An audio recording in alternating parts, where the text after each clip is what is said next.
وملائكته يصلون على النبي يا أيها الذين آمنوا صلوا عليه وسلموا تسليما صلى الله على سيدنا ومولانا محمد وعلى آله وأصحابه وسلم. معزز حاضرين الكرام، الله ولي الخطير أولياء الكرام والخطير والشركاء والجنائز মানুষ আল্লাহ আল্লাহ দুনিয়ার সময় আল্লাহর সান্নিধ্য লাভ করে আল্লাহ পাক তাবারাক ওয়া তাআলা তার নিয়াতে জমিনের মাঝে বাকিয়া যায়, যার কারণে কানপুর সাহেব জমিনে নাই, কিন্তু তার নিয়াত লাগিয়া আমরা এত সব মানুষ আল্লাহ পাক তাবারাক ওয়া তাআলা জমা হয়ে গেছে। সেই মুসলিম জমিনের মাঝে একটা অধ্যায় আছে যে বাবু কলিল আলা দুখুলি তাওয়াইফ মিনাল মুসলিমিনাল জান্নাতা বিগাইরি হিসাব ওয়ালা আযাব। আল্লাহ পাক তাবারাক ওয়া তাআলা কিয়ামতের দিন ৭০,০০০ মানুষে বেলা হিসাব বেলা আযাব আল্লাহ জান্নাতে প্রবেশ করবা। এর সম্পর্কে হাদিস আছে যে এর হিসাব নাই, এর আযাব নাই।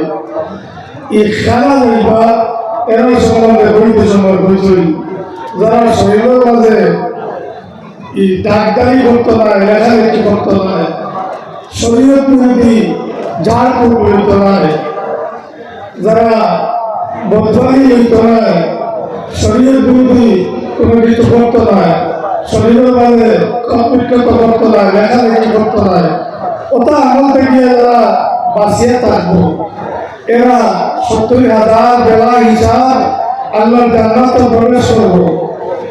৭০,০০০ বেলা হিসাব জান্নাতে প্রবেশ করবো নবীজি ঘোষণার করে সাহাবী হলে আরো বললাম আবু বকর ওমর মতান্তরে কওলের মাঝে ইখতিলাফ আছে। ইয়া রাসূলুল্লাহ, আপনি দোয়া করুন, আপনি আল্লাহর কাছে কইলে আল্লাহ সংখ্যাটা আরো বাড়িয়ে দিবেন, আপনি দোয়া করুন। অন্য হাদিসের মাঝে আনছেন নবীজি দোয়া করছেন আর পরবর্তীতে ঘোষণা দিয়েছিল, হে আমার সাহাবীগণ, শুভ সংবাদ গ্রহণ করো, এই ৭০,০০০ প্রতিজনের সঙ্গে আরো ৭০,০০০ হইয়া বেলা হিসাব আল্লাহর জান্নাতে যাইবা। সুবহানাল্লাহ। আপনারা ঘোষণা দিলেন, সাহাবায়ে কেরাম অনেক ঘোষণা নিয়ে তাকবীর দিয়েছে যে বেলা হিসাব ৭০,০০০ প্রতিজনের সঙ্গে আরো ৭০,০০০ হইয়া জান্নাতের মাঝে যাইবা। ওই সময় এখন সাহাবী খাড়া হয়েছে, মক্কা সাহাবী মেহসান রাদিয়াল্লাহু তাআলা আনহু, ইয়া রাসূলুল্লাহ, আমার এই ৭০,০০০ লোকে হারাই দিলেন না। আল্লাহ নবী যে ঘোষণা দিয়েছেন এটা কিয়ামতের দিন কথা বলেছেন, আজ হারানি বাহনি এটা নাই, কিয়ামতের দিন কথা। সাহাবী আর বলছেন, ইয়া রাসূলুল্লাহ, আমারে আল্লাহকে দোয়া করব, আমিও ৭০,০০০ লোকে হারাই যাইব।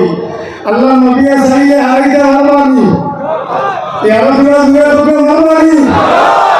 আল্লাহ হাবিব সাল্লাল্লাহু আলাইহি ওয়াসাল্লাম ফরমাইছেন, আনতা মিনহুম, তুমি এর মধ্যে হারাই গেছো কিয়া। নবীজি ইজাজত দিয়েছেন। আরেক সাহাবী খাড়া হয়েছেন, ইয়া রাসূলুল্লাহ, আমারে হারাইতে করা লাগে বলে সাবাকা উকাশা, আর তোমার আগ মারি দিয়েছে উকাশায়, আগ দরজা বন্ধ হয়ে গেছে, এতে বুঝা গেল আল্লাহ নবী হারাইয়ে উকাশা হারিয়ে গেছেন, বেলা হিসাবে আল্লাহর জান্নাতে যাইবা। তো সাহাবাগণ কত হইল যে আমল করার কারণে এরা বেলা হিসাব আল্লাহর জান্নাতে যাইবা, সেই আমলটা আপনার মাঝে থাকতো। এরপর নাসারা খ্রিস্টান স্বভাব চরিত্র যাতে আমার কাছে আয় না, আমরা যাতে মাতার সাইডে খালিয়ে করিয়া এক সাইড লম্বা রাখি, ফ্যান ভিজিয়ে মাথা ঘুরি যায়, খবর উঠে যায় গিয়া বেটাই গিয়ে বেটি করে নামাজ কিনি ইলা খান যাতে হইতো না। যদি ইলা হয় না তাইলে বেলা হিসাব নবীজি বানাইছেন না বেহেশতের মাঝে যাইবা। ও দাঁড়ায় ফায়দা ঘোষণা দিয়েছেন, বেলা হিসাব যাইবা।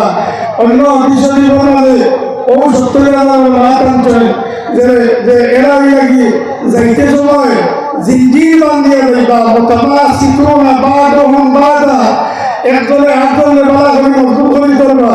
এই কইবা আমার হাত ধরো, এই কইবা আমার হাত ধরো, ওরা হাত ধরিয়া জিঞ্জির বানাইয়া আল্লাহর জান্নাতে প্রবেশ করবা। এর লাগিয়া আউলিয়া কেরাম বলতারা এরা কিয়ামতের দিন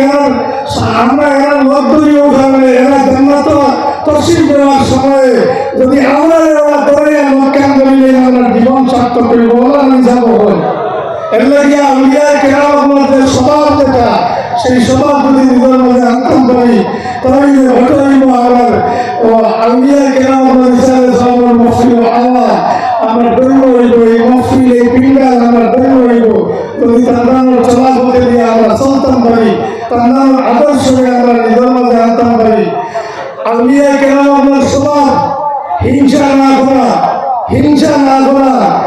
মানুষের সঙ্গে অভদ্র ব্যবহার না করা ভালো ব্যবহার করা অটল আউলিয়া কেরামতের পরিচয় যে মানুষের হিংসা রাখে এই মানুষের মান মর্যাদা মাটির বাড়ির মধ্যে আল্লাহ তাবারক ওয়া তাআলা এই জমিন তলে বিদায় দিব এর লাগি কারোর সাথে হিংসা করতাম না চরিত্র উত্তম হইত আল্লাহ নবী বলেছেন কিয়ামতের দিন মিজানের মধ্যে সবচেয়ে বাড়ি আমল যেটা হইব আল্লাহরে পার করে দিব বান্দা জান্নাতি বানাই দিব এই আমলটা হইল গিয়া উত্তম চরিত্র হুসনুল খুলক উত্তম চরিত্র যার স্বভাব বেশি সুন্দর হইব তার মর্যাদা কিয়ামতের দিন তার কি আল্লাহ ততবার বাড়ি হইব সুবহানাল্লাহ এর লাগিয়া মানুষের সঙ্গে ভালো ব্যবহার রাখতাম মানুষের সঙ্গে আদরের কর্তব্য করতাম দেখলে আগে আমি সালাম করতাম হিংসা আর ইমানে একত্রিত হয় না ওটা জিনিসে আমরা খেয়াল রাখতাম তো প্যার হাজির ওনারা কেন আমার গান দিকে আমাদের ধ্যান লাগাই খেলে লম্বা বক্তব্য রাখার তৈরি করার এই মজলিস নয় আল্লাহ পাক তাবারক ওয়া তাআলা আমাদের তৌফিক দিত আর আমি দীর্ঘ না করিয়া আমার শেষ করিয়া